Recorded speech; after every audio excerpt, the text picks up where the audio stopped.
प्रिय IAS PCS aspirants, कभी आपने ये सोचा कि क्या आप आईएएस पीसीएस एस्पिरेंट हैं? सच्चे आईएएस पीसीएस एस्पिरेंट हैं? क्या आप पूरा सिलेबस तैयार करते हैं? क्या आप नोट्स बनाते हैं? क्या आपने पिछले वर्षों के प्रश्न पत्र पढ़े हैं? क्या आप अपने अध्यापक से प्रश्न करते हैं? क्या आप अपने अध्यापक से चेक करवाते हैं जो आप लिखते हैं? क्या आप फीडबैक लेते हैं? क्या आपको पता है कि मेंस आंसर राइटिंग कैसे की जाती है? क्या आपको पता है कि पर्सनैलिटी डेवलपमेंट कैसे होता है? क्या आपको मालूम है कि प्री के लिए सिलेक्टिव स्टडी किस तरह की जाती है और डिटेल स्टडी कैसे की जाती है? यदि नहीं पता है तो आप आईएएस पीसीएस एस्पिरेंट नहीं, अपने को छलावे में रख रहे हैं और एक झूठ को पकड़कर आप जी रहे हैं। आपके माता पिता किस प्रकार से धन अर्जित करते हैं, किस प्रकार कमाते हैं, कभी आपने जानने का प्रयास नहीं किया। आपको सिर्फ इससे मतलब है कि हमारी फीस जो है पिताजी दे दें, फीस जमा कर दें, दैट्स ऑल। आपने ये नहीं सोचा उस फीस के लिए उनको कितना परिश्रम करना पड़ता है। क्या वो उधार लेकर हो सकता है आपकी फीस दे रहे हो सकता है कि वो तमाम नाते रिश्तेदारों से थोड़ा थोड़ा पैसा इकट्ठा करके तब आपकी लाखों रुपया फीस इकट्ठी करके दे पाए हों, और आप हैं कि फिर भी पढ़ते नहीं हैं। आप उस फीस को जस्टिफाई नहीं करते हैं। आपने प्रवेश लेने के बाद केवल यारी दोस्ती में घूमना ही शुरू किया है, केवल आप फरवरी में वैलेंटाइन ही मनाते रहे हैं, इन्हीं पचड़ों में आप पढ़ते रहे हैं। आपके मस्तिष्क में एक बार भी ये नहीं आया कि मेरे पिता ने या मेरी माँ ने किस प्रकार से पैसा कमाया था। मैं न जाने कितने ऐसे स्टूडेंट्स को जानता हूँ जिनके माता पिता ने बड़ी निर्धनता में पैसे इकट्ठे करके फीस जमा की, और उन्होंने एक भी असाइनमेंट नहीं किया। बरसें बीत गईं, एक भी टेस्ट सीरीज का टेस्ट नहीं दिया, एक भी पेज नोट्स के चेक नहीं करवाए, जबकि ये सुविधा मेरे यहाँ मिलती है। एक भी मेंस आंसर राइटिंग उन्होंने नहीं चेक करवाया, एक भी निबंध नहीं लिखा। कोई उनका जो है आउटपुट है ही नहीं। पिताजी या माताजी बहुत ही सामान्य किस्म की नौकरी या व्यापार करके पैसा अर्जित कर रहे हैं, उधार लेके फीस जमा कर रहे होंगे। जो लोग उधार देते हैं वो उनसे 10 बातें सुना के जाते होंगे, लेकिन साहबजादे या जो मैडम हैं वो एक बार भी ये नहीं सोचती कि उनके माता पिता ने किन कठिनाइयों में आकर ये पैसा जमा किया है, और उन्होंने एक बहानेबाजी से अपने को बांध रखा है। वो बहानेबाजी का नाम है आईएएस पीसीएस की तैयारी, क्योंकि इसमें अनंत काल तक कोई भी छात्र छात्रा मौज कर सकता है, माता पिता को झूठ बोल सकता है, हर बार के प्री निकाल लिया है, मेंस में 1 नंबर से रह गए हैं, इस बार तो बस इंटरव्यू में रह गए, नहीं तो बहुत बढ़िया हो गया था, इंटरव्यू में 2-4 नंबर कम रह गए। ये सारे झूठ बोल सकते हैं। मार्कशीटें प्रिंट करने में कितनी देर लगती है? अगर दिखाना ही हो माता पिता को तो फर्जी मार्कशीटें भी दिखाई हैं लोगों ने। ये सब बहुत शर्मिंदगी वाली बातें हैं। ये वो बच्चे हैं जिन्हें माता पिता की कदर नहीं है, जिन्होंने अपने माता पिता को कभी माता पिता नहीं समझा, एटीएम मशीन समझा है खाली।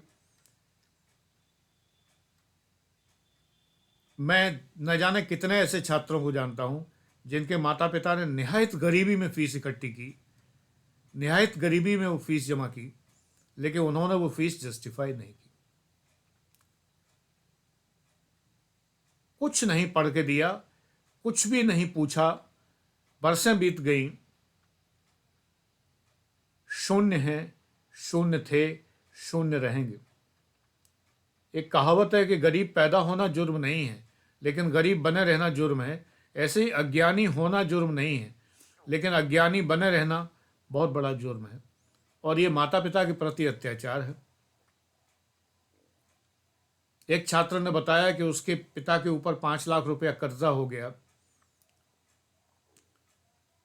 और उनके मन में सुसाइड के थॉट्स आ रहे हैं। मैंने कहा, तुम क्या कर रहे हो? तुम इतने बड़े हो गए, तुम कुछ अर्निंग नहीं सोच सकते? आईएएस पीसीएस ऐसा करियर है कि इसमें जो छात्र आता है आईएएस पीसीएस बनने, वो अपने को नवाब समझता है।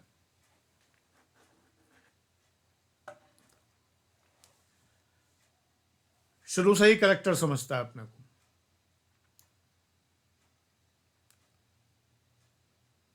उसे लगता है कि वो तो नवाब है ही है जन्मजात, माता पिता तो क्षुद्र जीव जंतु हैं उसके आगे। प्लान बी के नाम पर एक एमबीए और कर लेते हैं, और पैसा लगा दो माँ बाप का। निठल्लेपन का एमबीए पता नहीं किस प्राइवेट यूनिवर्सिटी से, कहाँ से, जिसकी कोई वैल्यू नहीं है।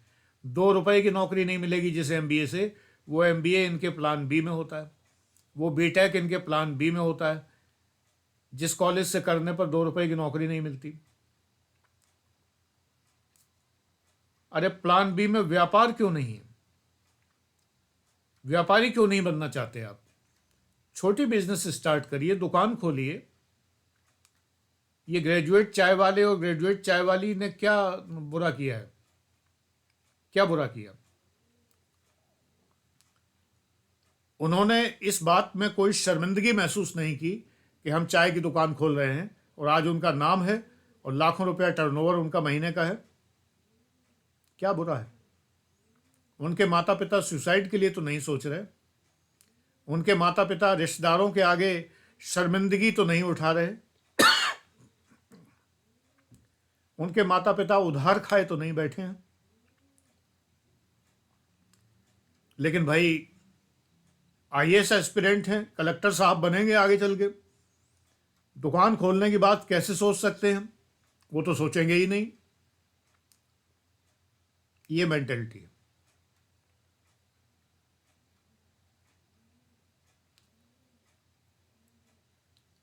अरे कुछ कमाइए, उम्र हो गई है बेटा। आप 30-35 साल की उम्र तक यूं ही निठल्ले बने रहेंगे? माता पिता का सहारा बनिए, उनके आत्महत्या का कारण मत बनिए। सहारा दीजिए उन्हें। वो तो कहेंगे ही कि नहीं बेटा तुम पढ़ो, क्योंकि वो भ्रम में है।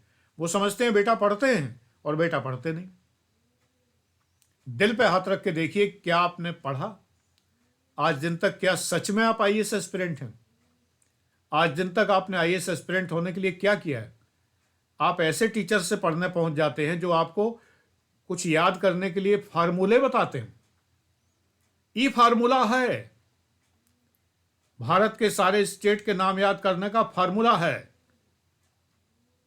अरे अगर भारत के स्टेट के नाम याद करने के लिए आपको फार्मूले की जरूरत पड़ती है, आपको अगर जो है संविधान के आर्टिकल याद करने के लिए किसी फार्मूले की जरूरत पड़ती है, आप पास नहीं होंगे। ये मेरी बात गांठ बांध के रख लीजिए, लिख लीजिए।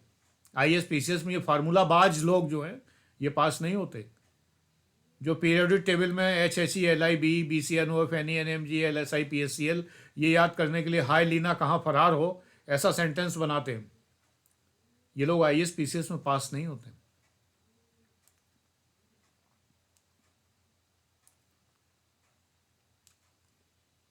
पास होने के लिए दिमाग लगाना पड़ता है। जो चीज़ आपको याद करनी है उसको पूरे कंसंट्रेशन से जब आप देखेंगे, देख के याद करेंगे। मैं जाने कितने बार सूत्र बता चुका हूँ। आपकी मेमोरी फोटोग्राफिक मेमोरी होनी चाहिए कि आपने देखा और याद हो गया। अगर ये मेमोरी नहीं है तो आप आईएएस पीसीएस नहीं बन सकते। ये फार्मूलवा वाला जो बताने वाला जो टीचर है ना, जो जोकर की तरह हंस हंस के पढ़ाता है, ये आपको पास नहीं करा सकता ना। धोखे में ना रहिएगा,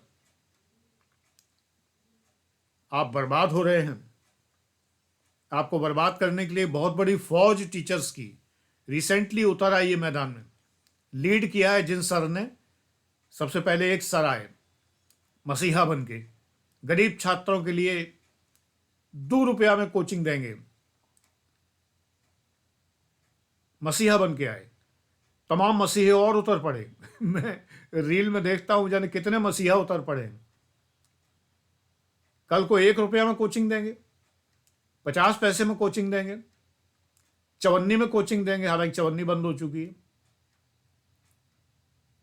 लेकिन ये सब आपको बर्बाद कर रहे हैं। आपको किसी कोचिंग की जरूरत ही नहीं है। आपको जरूरत है SBBNR की फुल सिलेबस, सारी किताबें खरीदिए, सारे बैकियर पेपर खरीदिए, SBB, नोट्स बनाइए N और रिवीजन करिए R। नो कोचिंग, इसमें कोचिंग का C कहीं नहीं है। मैं अपने पेड क्लासेस में इसी तरह पढ़ाता रहा हूं कि आप सेल्फ इतना पढ़ने लायक हो जाएं कि एक बार मैं चाबी लगा दूं आपकी, फिर आप रोकें ना, लेकिन आप पढ़ेंगे तब ना। पेड क्लासेस लेने वाले कई बच्चे जिन्होंने कोई असाइनमेंट करके नहीं दिया, कोई टेस्ट करके नहीं दिया, एक सवाल नहीं पूछा कभी, एक क्वेश्चन नहीं पूछा कभी, एक निबंध चेक नहीं कराया, पूरा टाइम यूं ही पास करके चले गए। मैं उनका क्या कर सकता हूं? अचार डालूं उनका क्या? जब मैं आपको काम दे रहा हूं और आप वो काम नहीं कर रहे हैं तो मैं क्या कर लूंगा?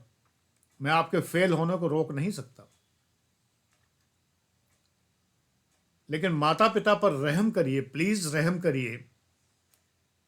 बड़ी गरीबी में आपकी फीस जमा की है उन्होंने, उन्हें कृपया जलील न करिए।